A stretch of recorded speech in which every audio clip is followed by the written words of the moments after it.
मला काय सांगाल, आज आयुक्तांच्या कॅबिनला घेराव घातलाय वेळोवेळी आयुक्तांच्या कॅबिनला खरं तर घेराव घातलेला नाही आहे आम्ही, परंतु काय झालेले की आज सर्वसामान्य नागरिकांना त्यांचे प्रश्न मांडण्यासाठी खरं तर आज गुरुवारची वेळ आयुक्त साहेबांनी दिलेली असती 4 ते 6. 4 वाजता आम्ही आमच्या सर्व शिष्टमंडळासह काही लोकांचे स्थानिक प्रश्न होते, काही आमच्या पदाधिकाऱ्यांच्या समस्या होत्या आणि तातवडे येथील सर्वे नंबर 64 नाल्याच्या संदर्भातला एक गंभीर प्रश्न, असे भरपूर सारे प्रश्न घेऊन आम्ही आयुक्त साहेबांकडे आलो होतो. यापूर्वी देखील आम्ही आयुक्त साहेबांची वारंवार वेळ घेण्याचा प्रयत्न केला. आयुक्त साहेबांना वारंवार आम्ही फोन केला, परंतु फोन तर रिसिव्ह केला नाही. त्यांचे जे स्वीय सहाय्यक आहे त्यांना देखील आम्ही वारंवार फोन केला. आज साहेबांची वेळ देतो, उद्या साहेबांची वेळ घेतो, असे करून त्यांनी देखील आमची टाळाटाळ केली.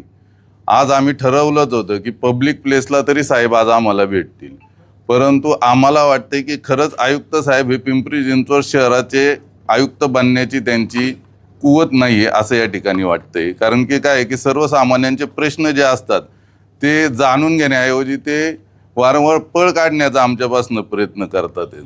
खरं तर पिंपरी चिंचवडचा जो कारभारी असेल तो असं पळकुटा कारभारी असेल असं आम्हाला कधीच वाटलं नव्हतं, परंतु त्यांच्याऐवजी आज आम्ही बागडे साहेबांना भेटलो. खरंच अत्यंत हुशार व्यक्तिमत्व असं बागडे साहेब आहेत आणि बागडे साहेबांनी आज आमचे सर्व प्रश्न जाणून घेतले आणि त्याबद्दल नक्कीच सकारात्मक आपण ते प्रश्न मार्गी लावू असं आम्हाला आश्वासन दिलं.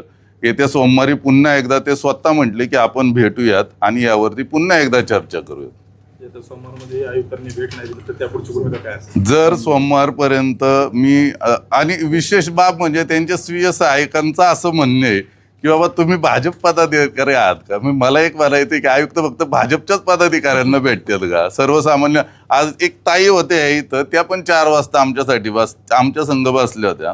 त्या त्यांच्या व्यथा सांगत होत्या, ते देखील 6 वाजेपर्यंत आज आमच्या संघ बसलेले आहेत. म्हणजे सर्वसामान्य नागरिकांनी जर त्यांचे प्रश्न खाली सोडवले जात नसेल तर त्यांनी दाद ह्या शहरात मागायची कोणाकडं? पुढची भूमिका काय असेल? जर सोमवारपर्यंत आयुक्त साहेबांनी आम्हाला भेटण्यासाठी वेळ दिली नाही, जिथं जिथं आयुक्त साहेब असतील तिथं तिथं आम्ही त्यांचा पाठलाग करणार आणि त्यांना भेटणार.